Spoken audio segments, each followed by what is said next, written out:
A todos. El día de hoy vamos a hacer nuestra tercera capacitación de este ciclo de capacitaciones de seguridad y salud en el trabajo. Vamos a hablar sobre los roles, las responsabilidades y las obligaciones que tienen los diferentes actores del sistema frente a la implementación o diseño y desarrollo del sistema de seguridad y salud en el trabajo. Nuestro marco normativo es la Resolución 1443 del 2014, que nos habla de todo el sistema de gestión de seguridad y salud en el trabajo, el decreto 1072 del 2015, el cual nos habla de todo el decreto único reglamentario del sector salud y en uno de sus libros, de sus títulos, de sus capítulos, nos habla específicamente de los riesgos laborales. Y la Resolución 312 del 2019, la cual nos habla de todos los estándares mínimos para la implementación del sistema de gestión de seguridad y salud en el trabajo. Empiezo esta capacitación con esta frase de John Rockefeller: cada derecho implica una responsabilidad, cada oportunidad una obligación y cada posición un deber. ¿Qué significa? Que cada vez que nosotros hagamos algo o nos den algo implica que debemos ser recíprocos.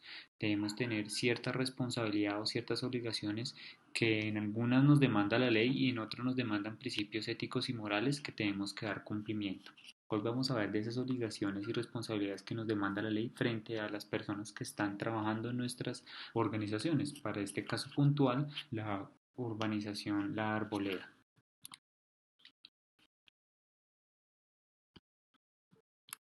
Frente a las obligaciones del contratante, pues tenemos las descritas por la ley. Todas estas normas o todos los las funciones que yo les estoy comentando en esta presentación, yo las traigo acá a modo de resumen. Sin embargo, si quieren consultar la normatividad, están más específicas, tienen más cantidad de contenido para que ustedes las revisen y si las quieren evaluar. Aquí yo traigo como el resumen y lo que me parece más importante a destacar. El decreto 1072 del 2015, su artículo 2242-2215, nos dice cuáles son las obligaciones del contratante. Una de ellas es reportar a su ARL, es decir, a la ARL del contratante o a la ARL del contratista, todos los accidentes de trabajo y enfermedades laborales, así como hacer la investigación de esos accidentes o enfermedades laborales que se presenten dentro de sus locaciones, en este caso dentro del conjunto residencial Arboleda. Realizar todas las actividades de prevención y promoción. No porque ellos no sean trabajadores directos, yo no tengo que hacerles actividades de prevención y promoción, tengo que incluirlos dentro del sistema, tengo que capacitarlos, darles la oportunidad de conocer, de educarse, de formarse en todos los términos relacionados con seguridad y salud en el trabajo. En la tercera de las obligaciones del contratante es verificar en cualquier momento que se cumpla con los requisitos mínimos de seguridad y salud en el trabajo para desarrollar sus actividades. Entonces, si están haciendo actividades de lavado, de limpieza, de mantenimiento, de desinfección, de cualquier tipo de mis contratistas, tengo que verificar que ellos cumplan con lo mínimo de seguridad y salud en el trabajo.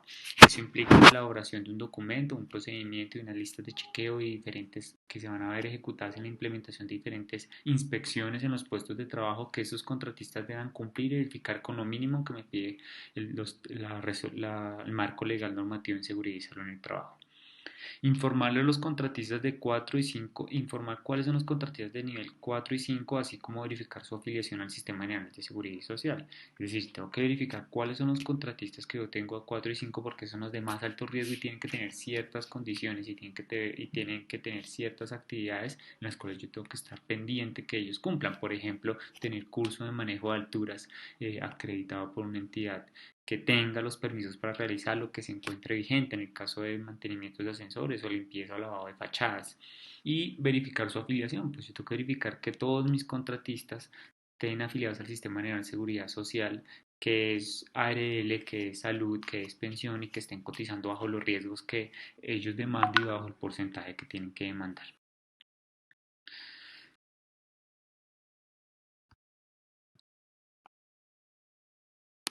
Bueno, vamos a hablar ahora de las obligaciones de los contratistas.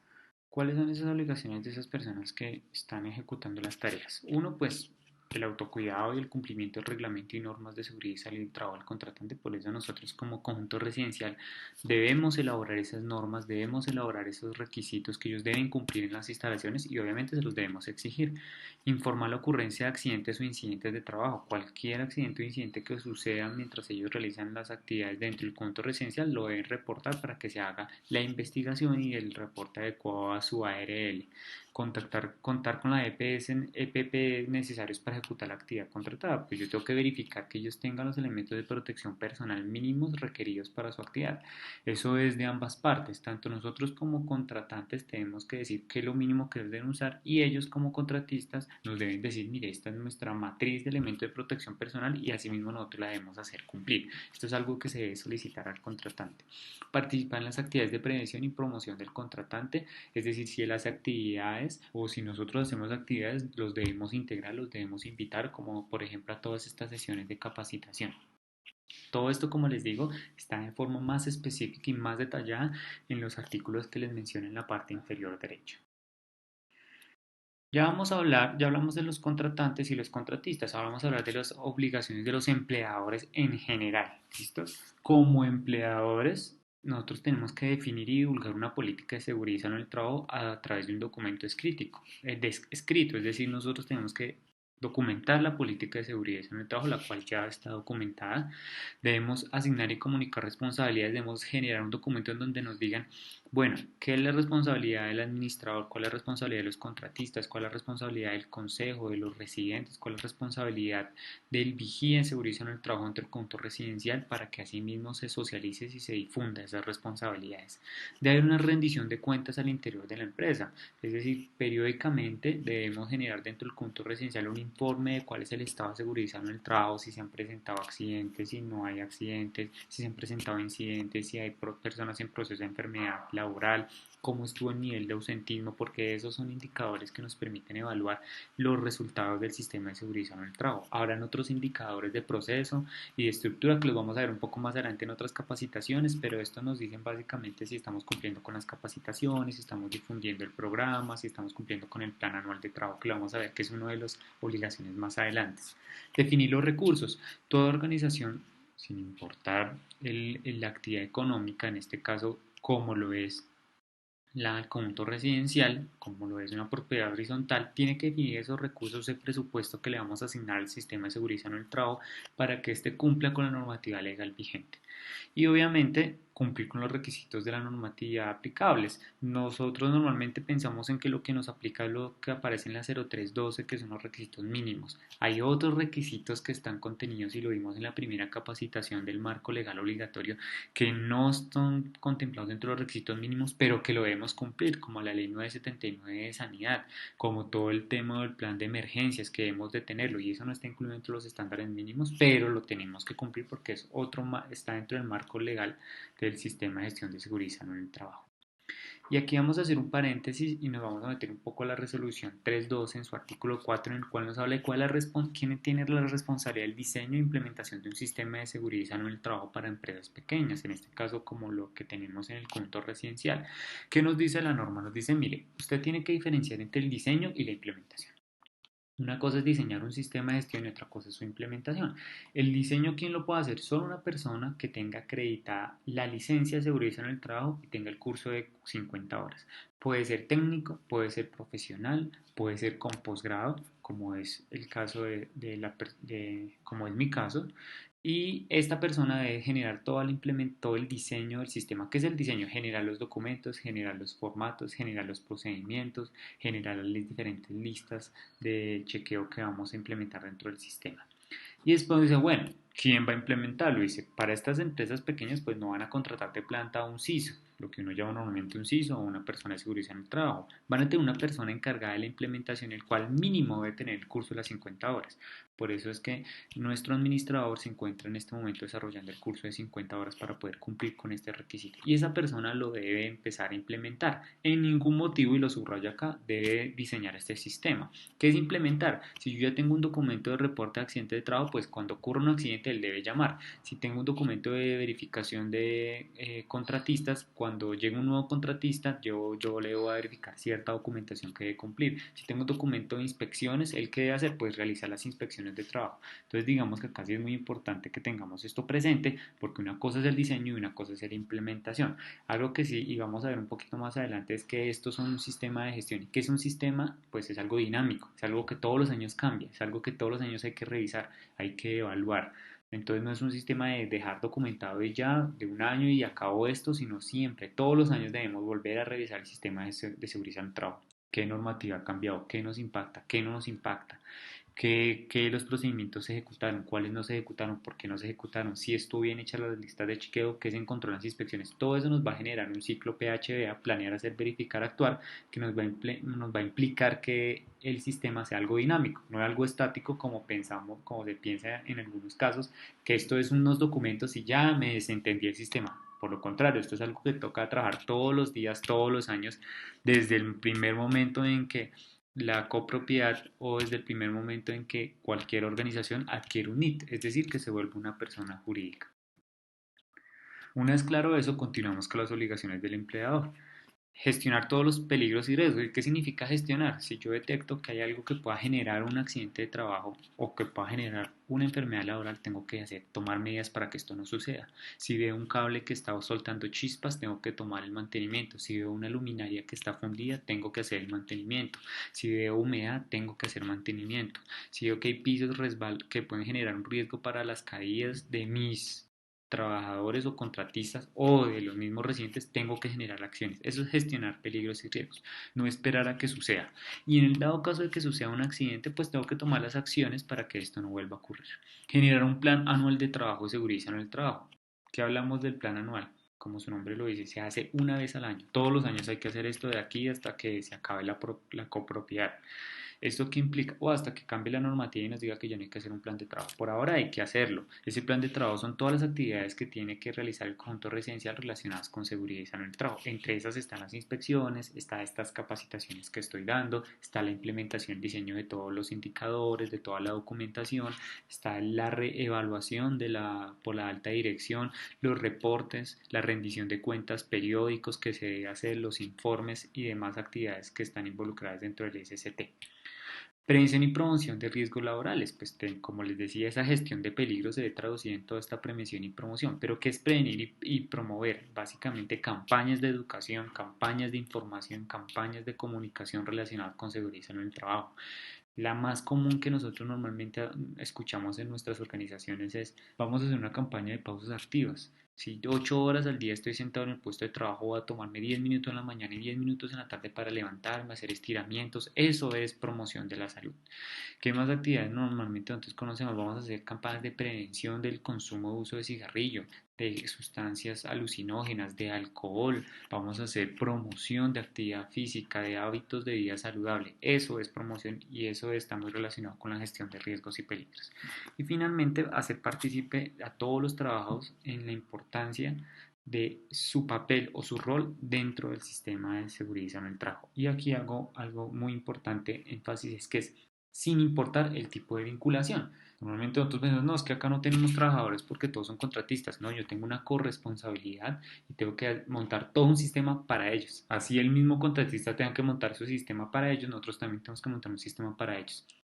Y nosotros, como lo vimos en las obligaciones del contratante, nosotros debemos velar porque esto se cumpla. Ahora vamos a ver las obligaciones del administrador de riesgos laborales o de la famosa ARL. Estas obligaciones o responsabilidades que ellos tienen que cumplir son bien amplias. Normalmente uno piensa que solamente con pagar ya, esa es la obligación. Ellas tienen que generar una reinversión de eso que nosotros estamos pagando.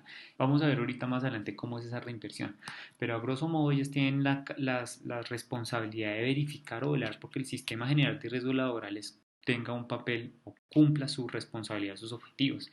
¿Cómo hace para que cumpla sus objetivos? Pues básicamente tiene que verificar que las empresas coticen de acuerdo a la clasificación de riesgo, que estén con la actividad económica asociada a su clasificación de riesgo, tienen que generar todos los convenios con EPS o IPS para la atención del accidente de trabajo o para la evaluación de la enfermedad laboral. Tiene que haber todo el tema relacionado con la gestión del sistema, es decir, con el dinero, qué vamos a hacer con la plata que nos ingresa por esos aportes, cómo va a ser el porcentaje de reinversión. Todas estas funciones las tiene la ARL. Y tiene también otra gran función que es básicamente asesorar, capacitar y fomentar todo lo que tenga que ver con seguridad y salud en el trabajo dentro de las organizaciones, apoyarlos en el sistema de seguridad y salud en el trabajo, en el plan anual, en la capacitación, en las brigadas de emergencia, en todo lo que tenga que ver con las necesidades de formación y campañas de prevención y promoción. Vamos a ver ahora cómo se hizo, vamos a ver ahorita dos temas importantes de la ARL. Primero, cómo es ese porcentaje de participación de lo que nosotros pagamos a la ARL y cómo es la reinversión o cómo debería ser para las empresas que tengan menos de 10 trabajadores. ¿Cómo es esa cotización? Del 100% de la cotización, un 3% se destina a un fondo de riesgos laborales que pues tiene que atender todo lo que son las ECAs o accidentes catastróficos, un 5% que tiene que ver con el desarrollo de programas y campañas de acción de educación para todos sus afiliados y de ese 92% que le ingresa, un 10% lo debe reinvertir en asesoría técnica de esas organizaciones a las cuales se está pagando. Y aquí empieza el punto de discusión. ¿Será ese 10% igual a una empresa de menos de 10 trabajadores a una empresa que cotiza 10.000 trabajadores, 5.000 trabajadores, 500 trabajadores, 100 trabajadores? Evidentemente no. La respuesta es que estos porcentajes de inversión son muy mínimos para las empresas pequeñas. Por eso es que normalmente la ARL nunca viene, no nos asesora o no nos presta atención. Porque dicen, mire, el porcentaje de reinversión y más ustedes que pagan riesgo uno o 2 es no sé, 20.000 pesos, que eso es mucho al año. Y no sé, con 20.000 pesos no puedo ni siquiera pagarle el transporte a mi asesor. Entonces, al asesor para que esté pendiente. Entonces, digamos que acá hay un debate importante en el tema porque dicen, bueno, y para las pequeñas empresas realmente la ARL no está siendo partícipe porque no tiene la intención, no tiene los recursos para realizar la reinversión.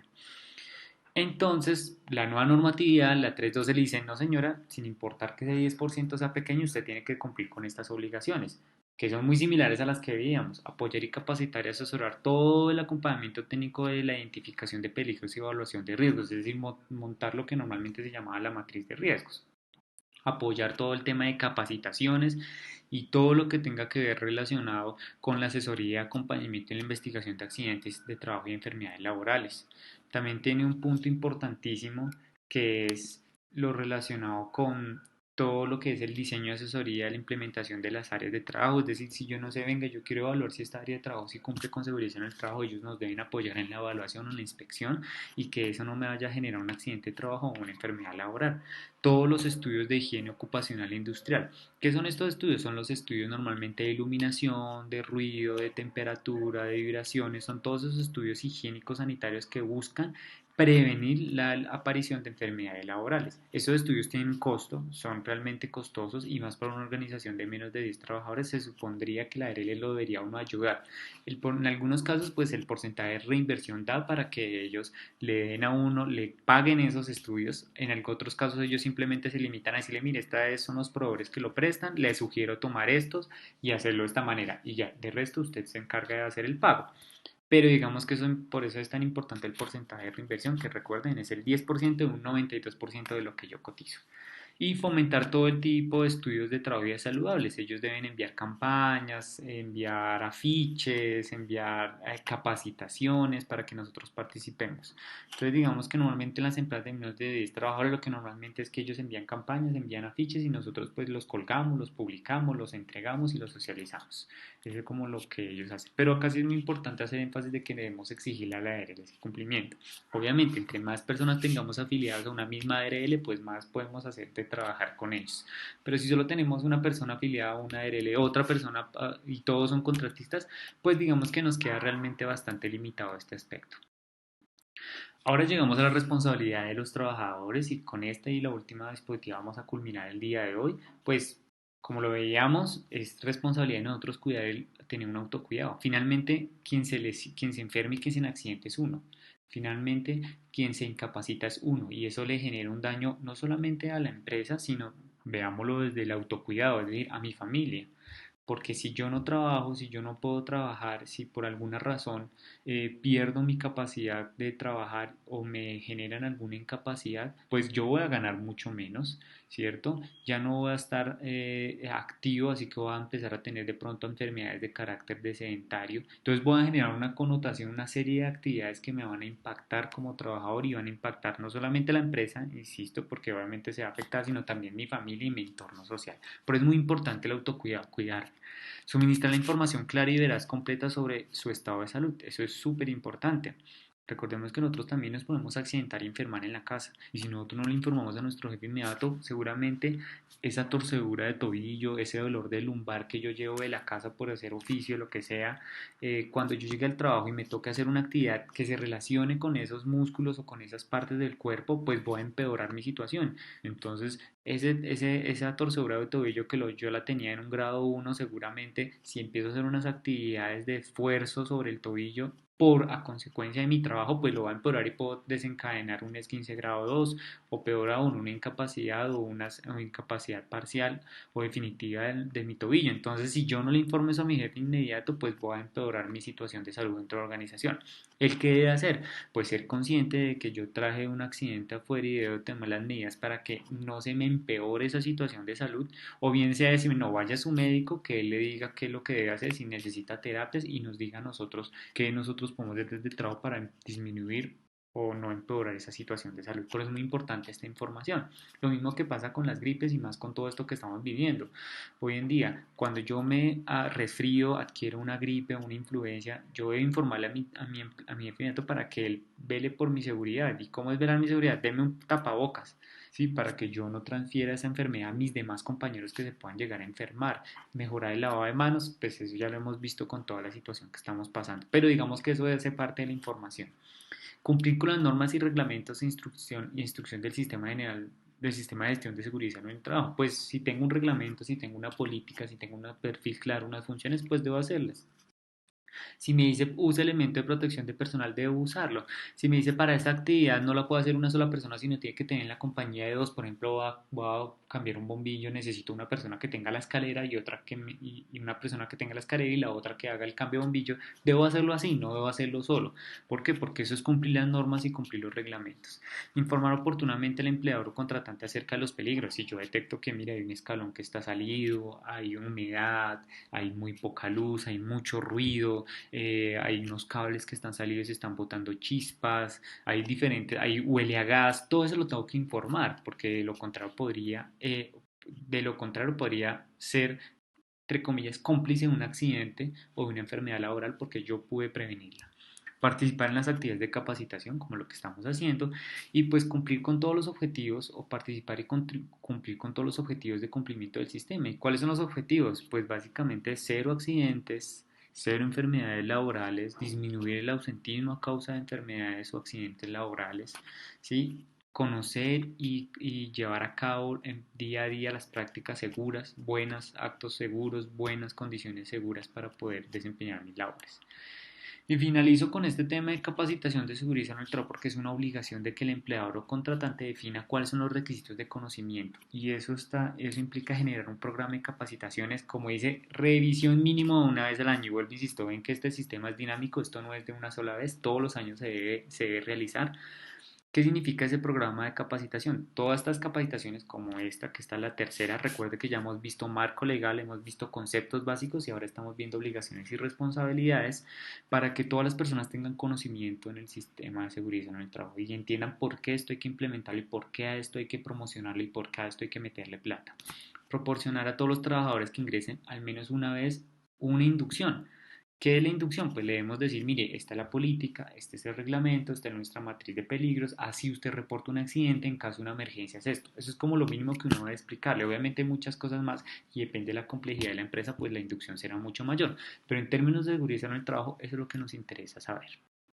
Y con esto termino la capacitación del día de hoy, no sin antes desearles muchas gracias, desearles una feliz semana, manténganse en sus casas y mucho cuidado con todo este tema, prestarle mucha atención a la higiene y en nuestros trabajos, los que tengamos que ir al trabajo, a higiene al 100%, disminuir cualquier tipo de contacto y muchas gracias por el tiempo.